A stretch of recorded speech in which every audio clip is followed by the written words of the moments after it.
This morning we're reading from the book of Isaiah, and we're going to see that God is going to talk about the rebellion of his people.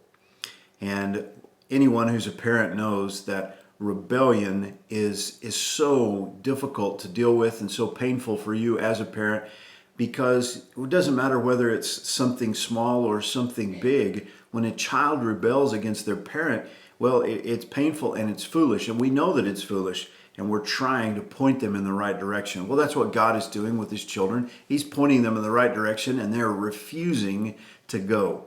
And so he says in verse 2 of chapter 1 of Isaiah, "Hear, O heavens, and give ear, O earth, for the Lord has spoken. I have nourished and brought up children, and they have rebelled against me." This is what God is saying. I've nourished them. I've brought them up. I've taught them the good way, the right way. I've blessed them. I've given them all of these things, and yet they're rebelling against me. He says, "The ox knoweth his owner, and the ass his master's crib, but Israel doth not know, my people doth not consider. Ah, sinful nation, a people laden with iniquity, a seed of evildoers, children that are corrupters. They have forsaken the Lord. They have provoked the Holy One of Israel into anger.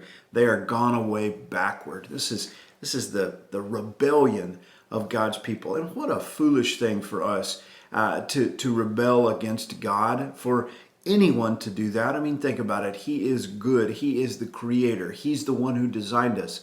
And yet, for us to run backwards whenever he wants for us to learn from him, to grow, and to go in the direction that he wants for us to go. He says in verse 5, "Why should you be stricken anymore?" You see, God's having to spank his children. He's having to discipline them. And he uses many means to do this. Jesus says in Revelation chapter 3, verse 19 to the church at Laodicea, "And as many as I love, I rebuke and chasten. Be zealous, therefore, and repent."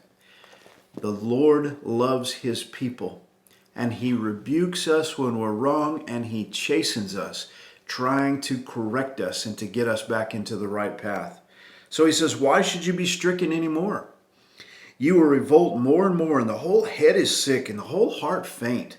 From the sole of the foot even unto the head there is no soundness in it, but wounds and bruises and putrefying sores.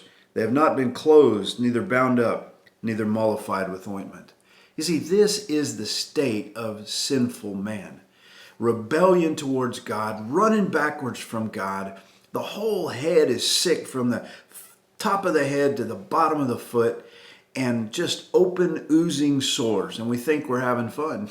And we think we're doing what we want to do. We think we're independent. But really what we are is rebels.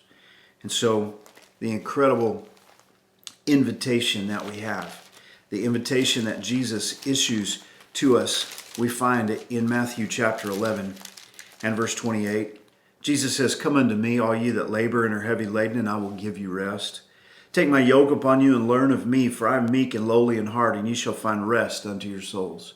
You know, when I hear that about the yoke that Jesus says that we should take, this is the image of a beast of burden coming to the Lord and receiving that yoke willingly. What is the yoke? Well, it's to say, "Lord, you're in charge. You're the boss. You're the Lord. I'm gonna bend my neck to your yoke. What you say is right." You see, that is faith in God. And it's interesting here, back in Isaiah, one of the things he says that his people have done is that they they are gone away backward. Can't you see the image of a beast that you've got the yoke and you're ready to harness the animal, and they run backwards from that yoke? Well, Jesus says, "I want you to take my yoke upon you. I want you to learn of me. I'm meek and lowly in heart. You shall find rest unto your souls. For my yoke is easy and my burden is light." You see, sin is what's hard. Rebellion is what's hard.